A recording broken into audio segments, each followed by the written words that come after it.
Hi అండి, నమస్తే. నేను మీ వాణిని. Welcome to Vani kitchen. ఈ రోజు వీడియోలో దోస పిండి లేకుండా గోధుమ రవ్వతో దోసని ఏ విధంగా ప్రిపేర్ చేశానో ఈ వీడియోలో చూపించబోతున్నాను. ముందుగా ఒక బౌల్ తీసుకొని అందులోకి 1 కప్పు గోధుమ రవ్వను వేసుకోవాలి. గోధుమ రవ్వని సన్నగా ఉండేదైనా తీసుకోవచ్చు, లేదా కొంచెం లావుగా ఉండేదైనా తీసుకోవచ్చు అండి. అందులోకి 1 కప్పు పుల్లటి పెరుగును వేసుకోవాలి. ఒక 1/2 కప్పు వాటర్ని యాడ్ చేసుకోవాలి. ఈ పెరుగు వాటర్ అంతా గోధుమ రవ్వలో కలిసే విధంగా స్పూన్తో బాగా కలుపుకోవాలి. ఇలా కలిపిన తర్వాత ఈ బౌల్ మీద ప్లేట్ పెట్టుకొని ఒక 5 మినిట్స్ గోధుమ రవ్వని నానబెట్టుకోవాలి. 5 మినిట్స్ తర్వాత గోధుమ రవ్వ చక్కగా నానిపోయింది కదా, మళ్ళీ ఒకసారి స్పూన్తో బాగా కలుపుకొని ఇలా కలిపిన గోధుమ రవ్వని మిక్సీ జార్లోకి వేసుకోవాలి. మనం ఏ కప్పుతో అయితే పెరుగుని తీసుకున్నామో అదే కప్పుతో ఒక 1/2 కప్పు వాటర్ని యాడ్ చేసుకోవాలి. రుచికి సరిపడినంత ఉప్పు వేసుకొని మిక్సీ జార్ మూత పెట్టుకొని బరక అనేది లేకుండా బాగా మెత్తగా బ్లెండ్ చేసుకోవాలి.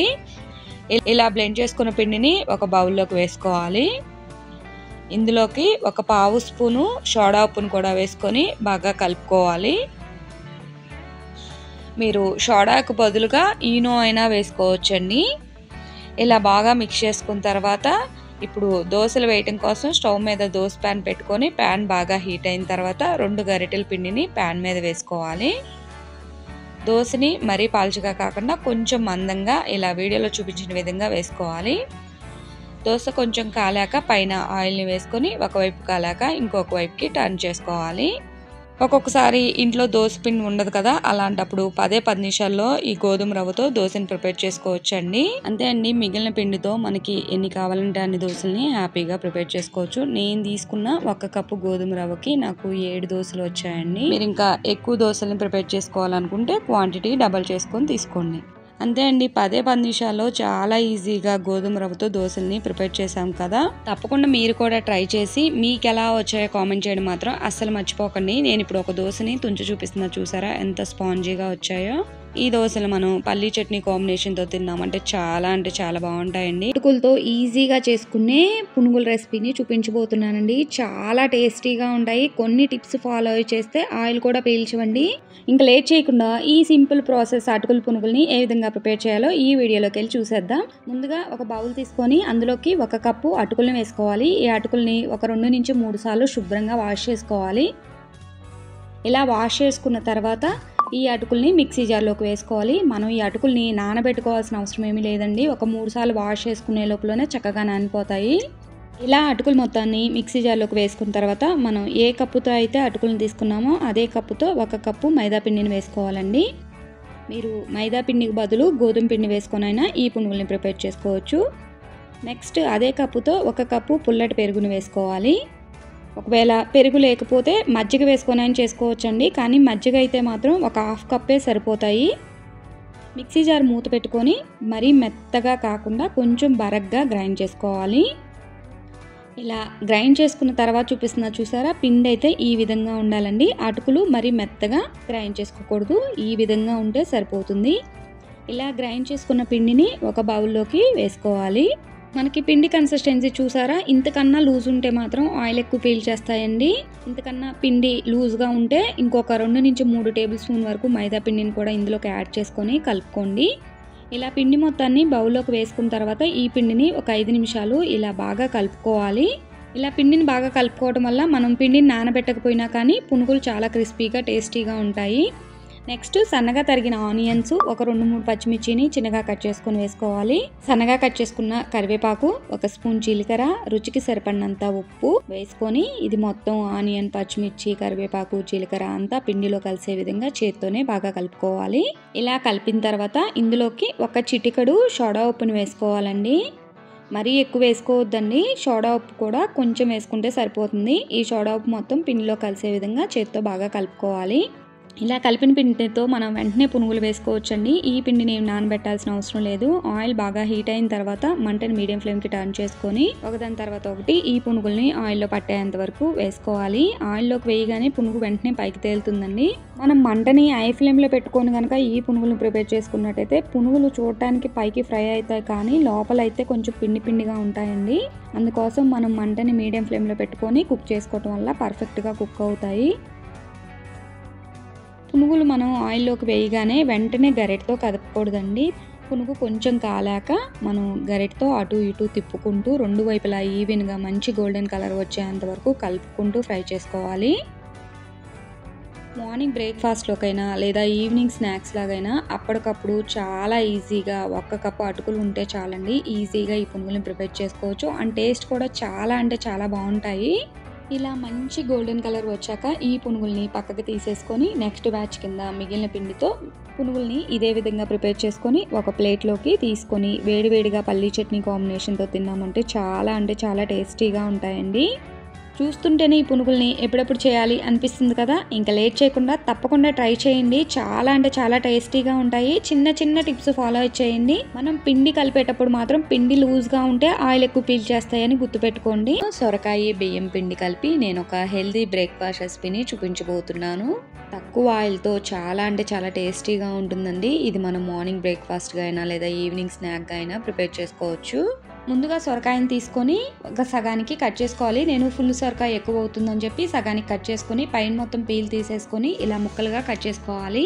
ఇలా కట్ చేసుకున్న ముక్కల్ని మిక్సీ జార్లోకి వేసుకోవాలి. ఒక చిన్న గ్లాస్తో ఒక హాఫ్ గ్లాసు వాటర్ని యాడ్ చేసుకొని మిక్సీ జార్ మూత పెట్టుకొని బాగా మెత్తగా బ్లెండ్ చేసుకోవాలి. మీరు కావాలంటే సొరకాయని తురుముకొని ఈ విధంగా ప్రిపేర్ చేసుకోవచ్చు. నేనైతే మిక్సీలో వేసుకొని మెత్తగా బ్లెండ్ చేసుకుంటున్నాను. ఇలా బ్లెండ్ చేసుకున్న సొరకాయ పేస్ట్ని పక్కన పెట్టేసుకోండి. నెక్స్ట్ వేరే బౌల్ తీసుకొని అందులోకి 1 కప్పు బియ్యం పిండి వేసుకోవాలి. మనం బ్లెండ్ చేసుకున్న ఈ సొరకాయ పేస్ట్ని వేసుకోవాలి. ఒక 2-3 పచ్చిమిర్చిని చిన్నగా కట్ చేసుకొని వేసుకోవాలి. ఆనియన్ని చిన్న ముక్కలుగా కట్ చేసుకొని వేసుకోవాలి. కొంచెం కరివేపాకు, కొంచెం కొత్తిమీర వేసుకోవాలి. 1 స్పూను జీలకర్ర, 1 స్పూను సాల్ట్ వేసుకోవాలి. ఈ ఆనియన్, పచ్చిమిర్చి, కరివేపాకు, కొత్తిమీర, సొరకాయ పేస్టు అంతా బియ్యం పిండిలో కలిసే విధంగా బాగా కలుపుకోవాలి. నేనైతే ఇందులోకి వాటర్ ఏమి యాడ్ చేయలేదండి. సొరకాయని బ్లెండ్ చేయడం కోసం వేసిన వాటరే సరిపోయాయి నాకు. మీరు పిండి కన్సిస్టెన్సీ గట్టిగా ఉంటే కొంచెం వాటర్ని యాడ్ చేసుకొని పిండిని ఈ విధంగా కలుపుకోవాలి. ఇలా పిండిని బాగా కలిపిన తర్వాత కొంచెం పిండిని తీసుకొని ఇలా రౌండ్గా బాల్ లాగా ప్రిపేర్ చేసుకోవాలి. ఒక కవర్ని శుభ్రంగా వాష్ చేసుకున్న తర్వాత ఈ పిండి ముద్దని కవర్ మీద పెట్టుకొని మరీ పల్చగా కాకుండా మరీ మందంగా కాకుండా ఇలా వీడియోలో చూపించిన విధంగా ఒత్తుకోవాలి. ఈ సొరకాయ రొట్టెల్ని కాలవడం కోసం స్టవ్ మీద ఒక ప్యాన్ పెట్టుకొని అందులోకి 1 స్పూన్ దాకా ఆయిల్ వేసుకోవాలి. ఆయిల్ మొత్తం ప్యాన్ మీద స్ప్రెడ్ చేసుకున్న తర్వాత ఈ రొట్టెని ప్యాన్ మీద వేసుకొని ఒకవైపు కాలిన తర్వాత రెండో వైపుకి టర్న్ చేసుకోవాలి. మంటని మీడియం ఫ్లేమ్లో పెట్టుకొని ఈ రొట్టెని 2-3 నిమిషాలు కాల్చుకోవాలి. ఇలా 2 వైపులు కాలిన తర్వాత పక్కకు తీసేసుకొని మిగిలిన రొట్టెలను కూడా ఈ విధంగా ప్రిపేర్ చేసుకొని ఒక సర్వింగ్ ప్లేట్లోకి తీసుకొని వేడివేడిగా ఏ కర్రీ అయినా లేదా ఏ చట్నీతో సర్వ్ చేసుకొని తిన్నా కానీ చాలా బాగుంటాయండి. హెల్దీ బ్రేక్ఫాస్ట్ రెసిపీ అని చెప్పొచ్చండి. చాలా టేస్టీగా ఉంటాయి.